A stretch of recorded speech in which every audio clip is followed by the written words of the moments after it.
Alright, I'm going to do another quick study here and show you something else that the NIV does, which is very, very strange why they would do this. And you're going to see what I mean by that as we get into this study.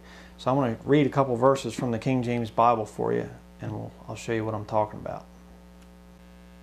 Alright, here we have Matthew chapter 17. We're going to go over here to verse 14.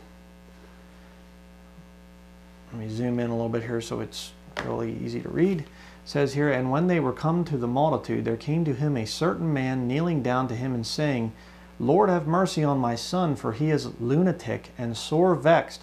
For ofttimes he falleth into the fire, and oft into the water. And I brought him to thy disciples, and they could not cure him. Then Jesus answered and said, O faithless and perverse generation, how long shall I be with you? How long shall I suffer you? Bring him hither to me. And Jesus rebuked the devil, and he departed out of him, and the child was cured from that very hour. Then came the disciples to Jesus apart, and said, Why could not we cast him out? And Jesus said unto them, Because of your unbelief. For verily I say unto you, if ye have faith as a grain of mustard seed, ye shall say unto this mountain, Remove hence to yonder place, and it shall remove.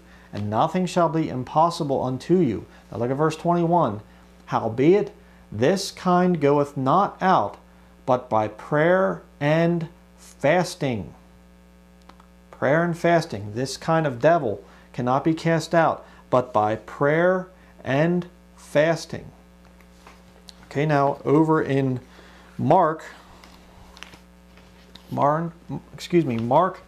chapter 9, we're not going to read the whole thing there, but Mark chapter 9, verse 28 through 29, it says, And when he was come into the house, his disciples asked him privately, Why could not we cast him out?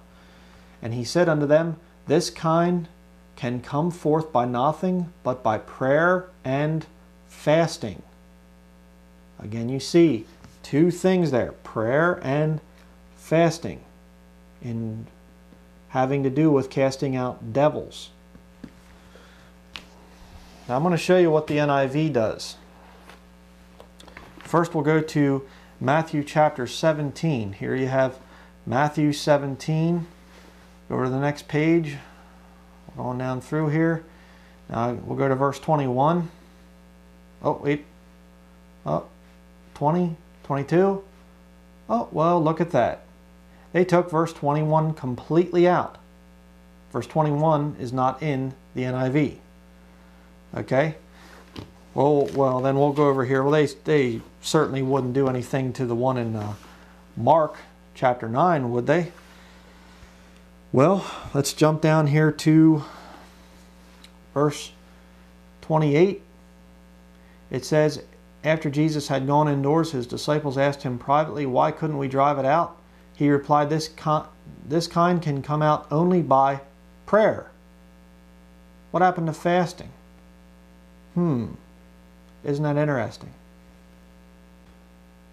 Okay, here again we have the NIV, the making of a contemporary translation. I'll show you what these people have to say about this. These two passages. It says here, in the NIV, Matthew 17:21, KJV is entirely missing. It's interesting there that they picked the KJV. Why? To answer that question, we should first turn to Mark 9:29. There Jesus is reported as saying to his disciples, This kind can come forth by nothing but by prayer and fasting. I once heard a godly missionary say, if you don't get the answer to your prayer, then fast and God will have to answer your petition. Look at this. But that is magic, manipulating God, not true religion. Fasting, prayer and fasting is magic. It's manipulating God, not true religion. The fact is that and fasting is not found in our two 4th century manuscripts, Vaticanus and Sinaiticus. Okay? That's what they're talking about. Two manuscripts to overthrow prayer and fasting. It apparently was added in the 5th century. What's their proof? They have none. None at all. When much emphasis was being given to Gnostic asceticism and to monasticism. Yeah, whatever. Then the whole of Mark 9:29 was inserted in Matthew. What a bunch of liars. They have no proof for this. Okay, Westcott and Hort's theory of conflation, or the Lucian recension it's also called, it's a total lie. Totally made up. But Matthew 17:21 is not found in our two earliest manuscripts, as well as in the best 9th century codex. As at best, it is doubtful whether these words are genuine, and so they should not be emphasized. You know, a lot of times these people that talk about the NIV translation, they want you to believe that it was all scholarly and, well, we just, went from what the text said to right into the English and stuff. No, they inserted their own beliefs. This guy had a problem with the word fasting. He didn't like it. And so he said, it's magic, it's manipulating God, So he took it out of the NIV. See, their own personal beliefs went into the NIV translation. The Holy Spirit didn't guide them. It was flesh. And it was also, think about something. If you are possessed with devils, what would be the thing that you'd want to get rid of more than anything? You want to get rid of how people cast those devils out. See, if you're tied into the satanic world, then you want to remove that powerful formula there of prayer and fasting to cast out devils, okay? And there are many times when you will need answers to prayer, by the way, that prayer and fasting will get you answers to prayer. Because you see, you're showing God that you're serious, that you are neglecting the flesh. You are willing to say, I will neglect the flesh because I need an answer to prayer here, okay? And let me just show you a little analogy here, just something to think about, okay? Let's say you're going to go out into the woods and there's a wild animal out there, maybe a bear, whatever, and that animal is very dangerous, very bad thing. And so you're going out there and somebody comes along and they say, well, you're going out into the woods, you probably ought to have some protection. This is my great-grandfather's old 12-gauge shotgun, this very old gun. But they take this thing and they say, you got to have this with you. I've gone into different parts of the world where, Alaska and Montana is where I've been, and you're not on top of the food chain out there, so you carry a gun with you, okay? And so they hand you this gun and they say, okay, now here is a very high-powered 12-gauge shotgun rifled slug, okay? This will stop it. So they hand it to you and they load it, and they say, there you go. This is your protection. So you go out, you're going to go out into the woods and oh, I forgot to get my binoculars or whatever.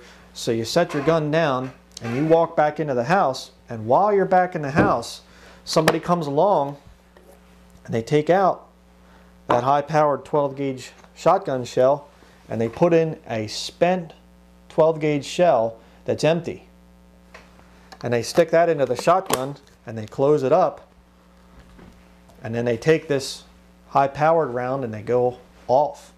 And so you come out not knowing any better, and you pick up the shotgun and you walk out into the woods, and sure enough, here comes the bad animal, the bear or whatever, and you point it at him. I'm not going to do it for safety's sake. Cock the hammer and click. And now that animal comes and kills you. Why? Because somebody took away your ammunition and they gave you a dud. Now, who's responsible for your death? You aren't. It's the person that took away your ammunition. But perhaps you think, well, that was just 2 places in the Gospels. You're making a big deal out of this.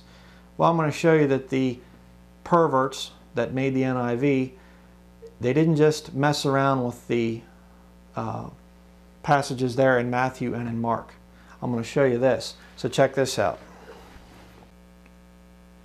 Okay, we're here in 2 Corinthians chapter 6, verse 5. It says here, in stripes, in imprisonments, in tumults, in labors, in watchings, in fastings. Okay, Paul's talking about the things, approving ourselves as the ministers of God. And then he's going down through here, and one of the things that you can do, that you should do as a minister, is fasting. Right there.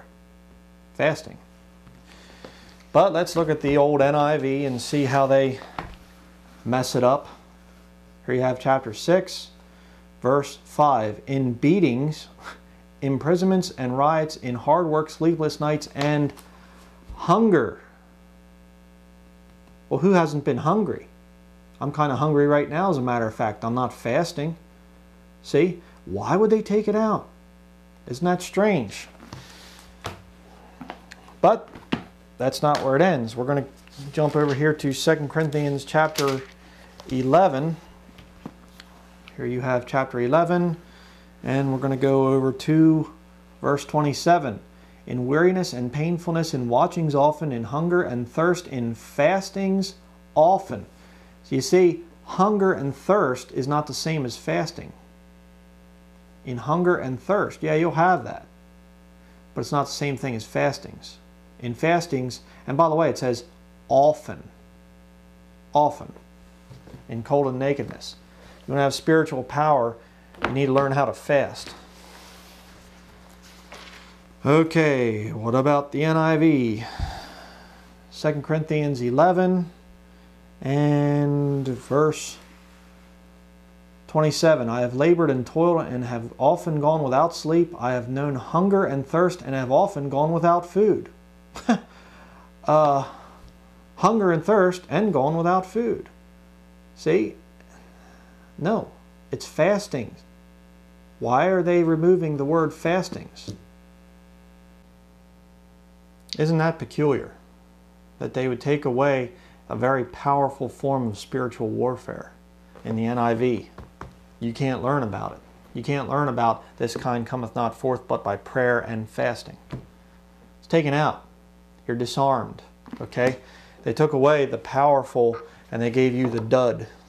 Okay? This book is living. It's powerful. Spiritually the most powerful book on the planet. This book is dead. There's no power in this book. Okay? Let me just tell you a little story real quick here in closing. Pastor of our house church, he was working somewhere and he actually was able to meet a young lady and they got to talking and everything, and she was very, very uncomfortable around him. Very uncomfortable. And through conversation it came out that she was a generational witch. She was not a wannabe. Okay? She was the real thing. And my pastor said, I want to pray and fast for you. And she lost it. No, don't do that. Don't do that. Don't do that. And he said, what's the problem? And you know what she said? She said, I will lose my power. See, they don't want that. People that are possessed with devils, they don't want Christians praying and fasting for them. Okay? Because you're neglecting the flesh when you fast. And therefore, the flesh lusts against the spirit against the flesh. They're contrary the one to the other. So you put down the flesh through fasting and then you pray. There's a lot more power there. And the lost world, the world of the devils, does not want praying and fasting Christians. And Paul said in fastings often. If you're a minister of Jesus Christ, you need to do some fasting every once in a while. And this wicked perversion over here, the NIV, doesn't want you to know about it. You better think about that out there, those of you who defend this. Okay? That's it for now.